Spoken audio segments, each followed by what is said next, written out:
Hello, I'm Mima. I'm a grandma and a mom, and I have a book to read today that's a Christmas story.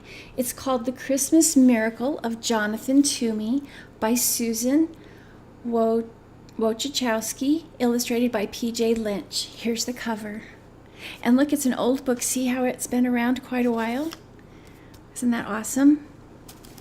So, let's see what this story is all about. Here's the first picture.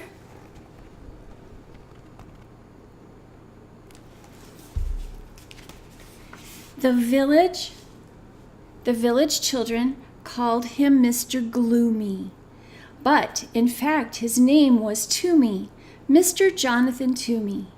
And though it's not kind to call people names, this one fit quite well, for Jonathan Toomey seldom smiled and never laughed. He went about mumbling and grumbling, muttering and sputtering, grumping and griping. He complained that the church bells rang too often, that the birds sang too shrilly, and that the children played too loudly. Again, this is a picture of Mr. Toomey.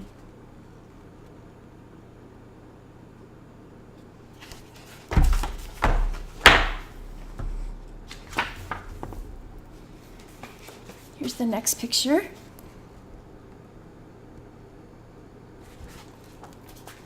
Mr. Toomey was a woodcarver. Some said he was the best woodcarver in the whole valley. He spent his days sitting at a workbench carving beautiful shapes from blocks of pine and hickory and chestnut wood. After supper, he sat in a straight-backed chair near the fireplace, smoking his pipe and staring into the flames. Jonathan Toomey wasn't an old man, but if you saw him, you might think he was. The way he walked, bent forward with his head down, you wouldn't notice his eyes, the clear blue of an August sky, and you wouldn't see the dimple on his chin, since his face was mostly hidden under a shaggy, untrimmed beard, speckled with sawdust and wood shavings, and depending what he ate that day, with crumbs of bread or a bit of potato or dried gravy. Do you know where your chin is? Can you guys point to your chin? Yes, right there is your chin. And he had a dimple on his chin, even though you couldn't see it. Here's the picture again of him wood carving and creating some beautiful things out of wood.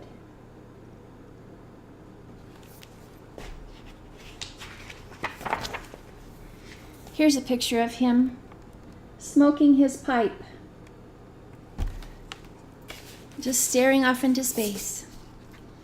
The village people didn't know it, but there was a reason for his gloom, a reason for his grumbling, a reason why he walked hunched over, as if carrying a great weight on his shoulders.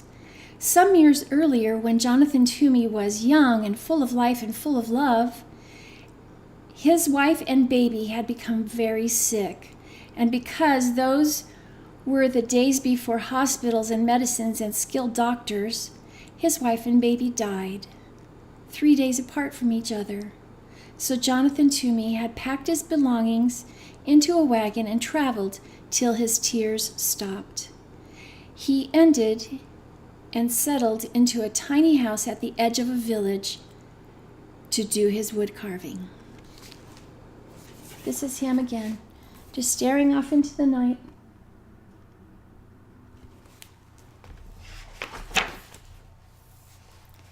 One day, in early December, there was a knock at Jonathan's door. Mumbling and grumbling, he went to answer it. There stood a woman and a young boy.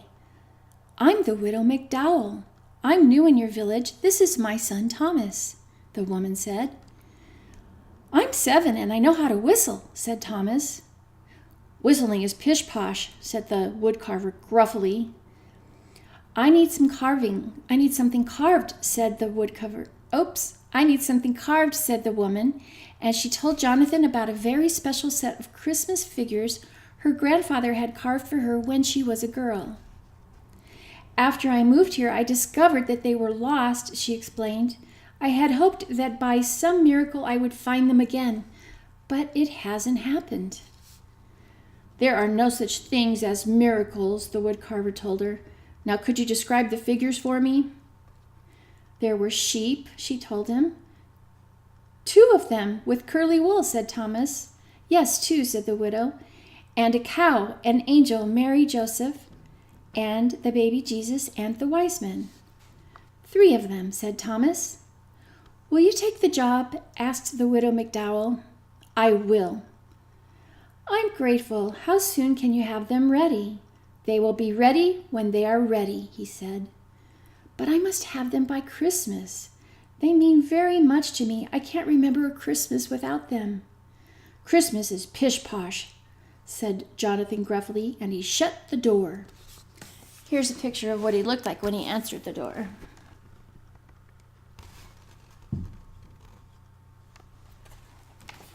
He didn't look very happy.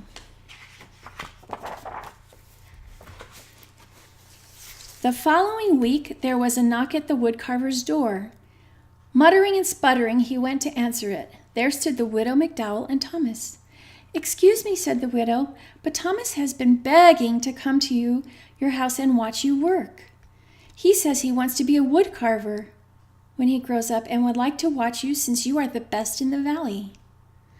"I'll be quiet. You won't even know I'm here. Please, please," piped in Thomas. With a grumble, the woodcarver stepped aside and let them in. He pointed to a stool near the workbench.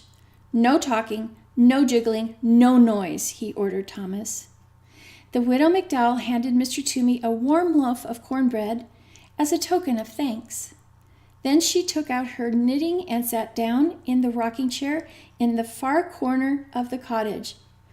"Not there!" bellowed the woodcarver. "No one sits in that chair."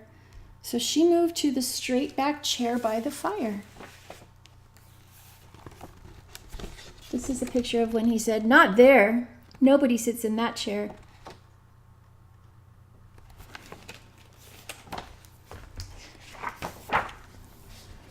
Thomas sat very still. Once, when he needed to sneeze, he pressed his finger under his nose to hold it back.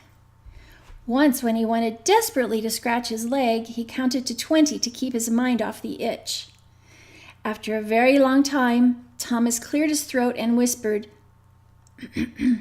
"Mr. Toomey, may I ask a question?"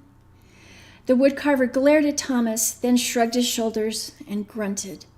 Thomas decided it meant yes, so he went on. "Is that my sheep you're carving?" The woodcarver nodded and grunted again. After another very long time, Thomas whispered, "Mr. Toomey, excuse me, but you're carving my sheep wrong." The widow McDowell's knitting needle stopped clicking. Jonathan Toomey's knife stopped carving. Thomas went on. "It's a beautiful sheep, nice and curly, but my sheep looked happy." "That's pish-posh," said Mr. Toomey. "Sheep are sheep. They cannot look happy." "Mine did," answered Thomas. "They knew they were with the baby Jesus, so they were happy." After that, Thomas was quiet for the rest of the afternoon. When the church bells chimed at 6 o'clock, Mr. Toomey grumbled under his breath about the awful noise. The widow McDowell said it was time to leave. Thomas sneezed 3 times, then thanked the woodcarver for allowing him to watch. That evening, after a supper of cornbread and boiled potatoes, the woodcarver sat down at his bench. He picked up his knife, he picked up the sheep, and he worked until his eyelids got droopy and drooped shut. So here's the picture of them carving the sheep, and Thomas explaining that it's not the way my sheep should look. Because his sheep should look happy because they were with baby Jesus. A few days later, there was a knock at the woodcarver's door.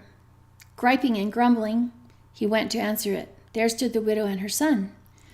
"May I watch again? I will be quiet," said Thomas. He settled himself on the stool very quietly while his mother laid a basket of sweet-smelling raisin buns on the table. "The teapot is warm." This is Mr. Toomey. "The teapot is warm," Mr. Toomey said gruffly, his head bent over his work. While Mr. Toomey carved, the widow McDowell poured tea. She touched the woodcarver gently on the shoulder and placed a cup of tea and a bun next to him. He pretended not to notice, but soon both the plate and the cup were empty. Thomas tried to eat the bun his mother had given him as quietly as he could. Here's a picture of Thomas.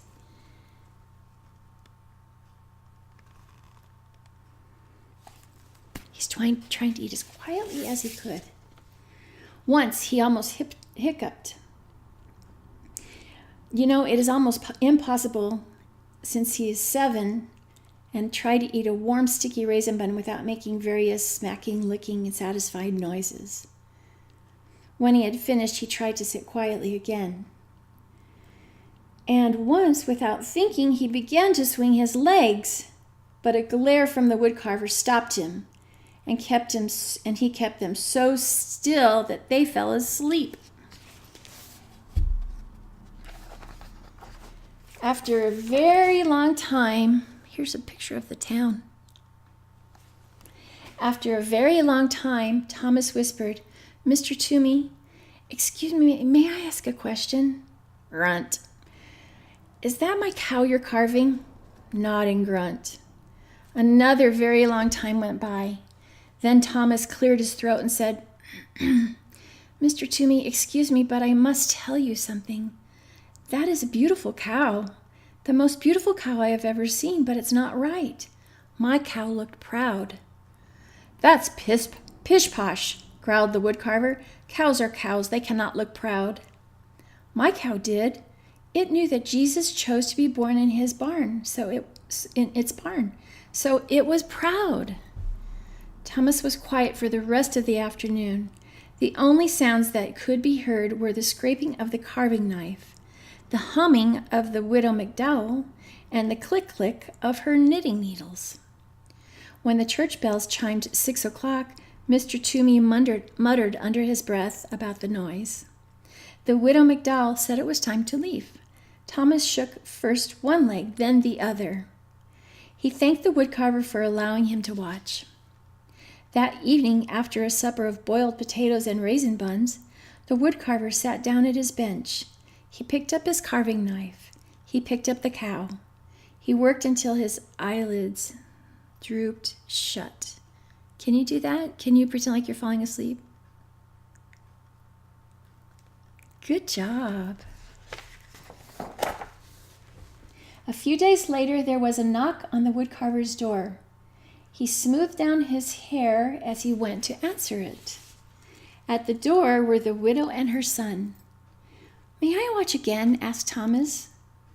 As Mrs. McDowell warmed the tea and put a plate of fresh molasses cookies on the workbench, Thomas watched the woodcarver work on the figure of an angel.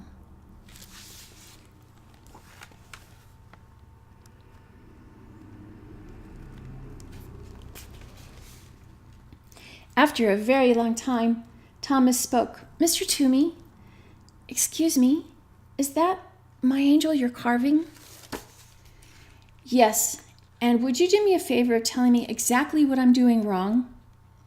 "Well, my angel looked like one of God's most important angels because it was sent to baby Jesus."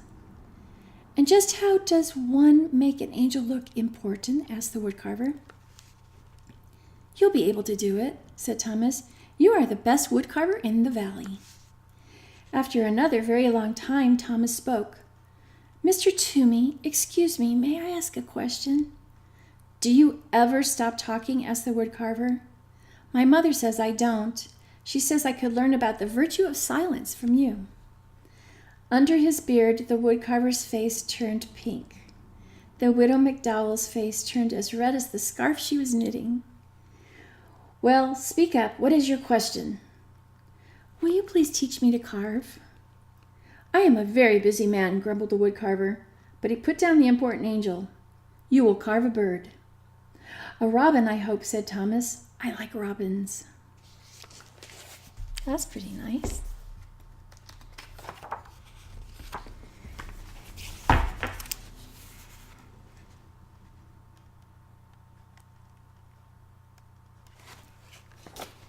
With a piece of charcoal, the woodcarver sketched a robin on a piece of brown paper. He handed Thomas a small block of pine and a knife. He showed him how to lop the corners from the block and slowly smooth the edges of the wood into curves. Thomas copied the woodcarver's strokes, head bent, tongue working from side to side of his lower lip as he concentrated. When the church bells chimed 6 o'clock, Jonathan Toomey was holding Thomas's hand in his, guiding the knife along the edge of a wing. He didn't hear them ringing. The widow McDowell said it was time to leave. Thomas brushed wood shavings from his shirt. Then he reached out and brushed 2 especially large pieces of wood shavings from Jonathan Toomey's beard. He thanked the woodcarver for teaching him how to carve. Later, after a summer of boiled potatoes and molasses cookies, Jonathan Toomey went to his workbench. He thought for a long time. He sketched drawing after drawing. Finally, he picked up his carving knife. He picked up the angel. He carved until his eyelids drooped shut. And there's a picture again.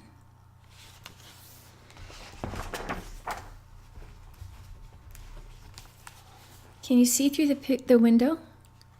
Who is that there? That's right. That's Jonathan Toomey. And what do you think he's doing? He's carving. He's carving in the wood. He's doing a wood carving. Do you think he's working on the angel? Maybe.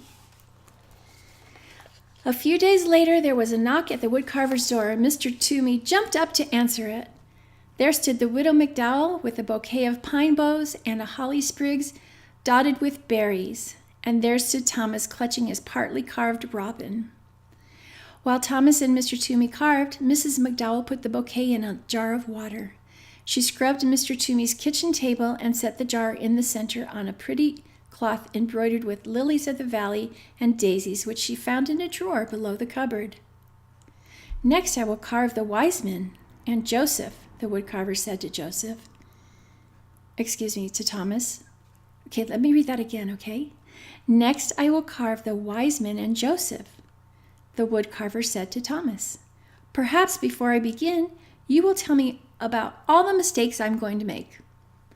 Well, said Thomas, my wise men were wearing their most wonderful robes because they were going to visit Jesus, and my Joseph was leaning over baby Jesus like he was protecting him. He looked very serious. It wasn't until the church bells had chimed and the widow and her son were preparing to go that Mr. Toomey saw the jar of pine boughs and the scrubbed table and the cloth embroidered with lilies of the valley and daisies. I found the cloth in a drawer. I thought it would look pretty on the table, the widow McDowell said, smiling. Never open that drawer, the woodcarver said harshly. That evening, after a supper of boiled potatoes, the woodcarver worked on Joseph and the wise men until his eyelids drooped shut.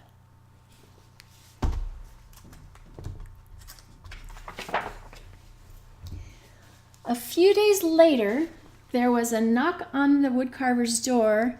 He dusted the crumbs from his beard and brushed the sawdust from his shirt. At the door were the widow McDowell and Thomas. All afternoon, Thomas watched the woodcarver work. When it was time to leave, Jonathan said to Thomas, I am about to begin the last 2 figures, Mary and the baby. Can you tell me how your figures looked? They were the most special of all, said Thomas. Jesus was smiling and reaching up to his mother, and Mary looked like she loved him very much. Thank you, Thomas, said the woodcarver. Tomorrow is Christmas. Is there any chance the figures will be ready? The widow McDowell asked. They will be ready when they are ready. I understand, said the widow. And she handed Jonathan 2 packages. Merry Christmas, she said. Jonathan folded his arms across his chest. I want no presents, he said harshly. That is exactly why we are giving them, answered the widow. She put them down on the table and left. Jonathan sat down at the table. Slowly he opened the first package. Inside was a red scarf, hand-knit, warm and bright. He tied the scarf around his neck. The other package held a robin, crudely carved of pine. A smile twitched at the corners of Jonathan's mouth as he ran his fingers over the lopsided wings. He dusted the fireplace mantel with his sleeve and placed the robin exactly in the center so he could look at it from his chair.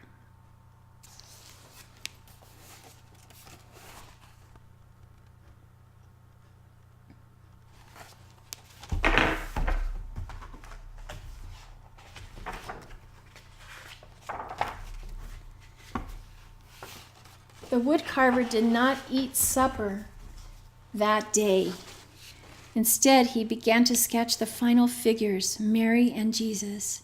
He drew Mary, then wadded the sketch into a ball and tossed it on the floor. He drew the baby, wadded the sketch into a ball and tossed it with the first. He sketched again. Once more, he crumpled the paper. Soon there was a small amount of crumpled papers at his feet. He picked up a block of wood and tried to carve, but his knife would not do. His knife would not do what he wanted to do. He hurled the chunk of wood into the fireplace and sat staring into the flames.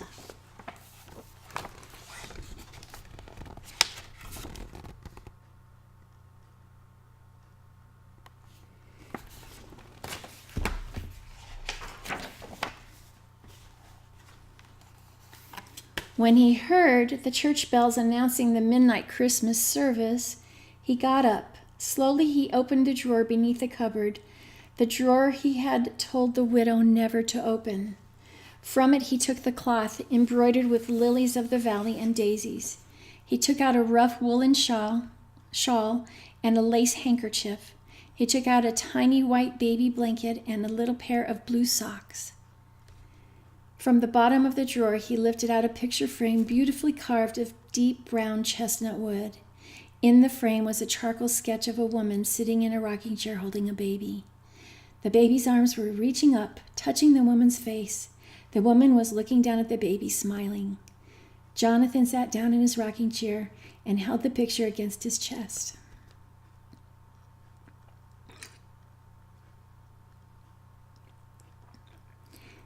He rocked slowly, his eyes closed. 2 tears trailed down his beard. When he finally took the picture to his workbench and began to carve, he worked through the night.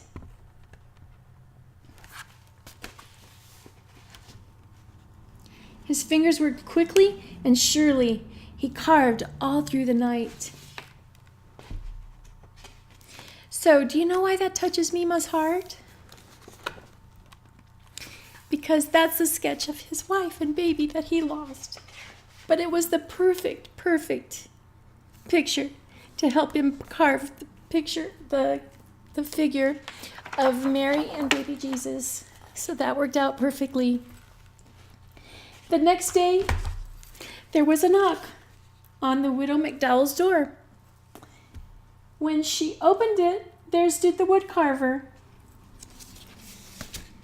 And he was wrapped in a red scarf, holding a wooden box stuffed with straw.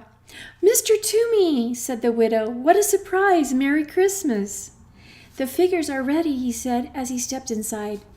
From the box, Jonathan unpacked 2 curly sheep, happy sheep because they were with Jesus. He unpacked a proud cow and an angel, a very important angel, with mighty wings stretching forth from its shoulders right down to the hem of its gown. He unpacked 3 wise men wearing their most wonderful robes, edged with fur and falling in rich folds. He unpacked a serious and caring Joseph. He unpacked Mary wearing a rough woolen shawl, looking down, loving her precious baby son, Jesus. And Jesus was smiling and reaching up to touch his mother's face.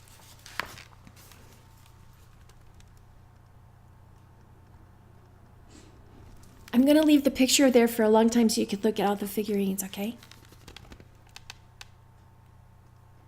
Do you see the baby Jesus and the Mary and Joseph and the angel and the sheep and the cow?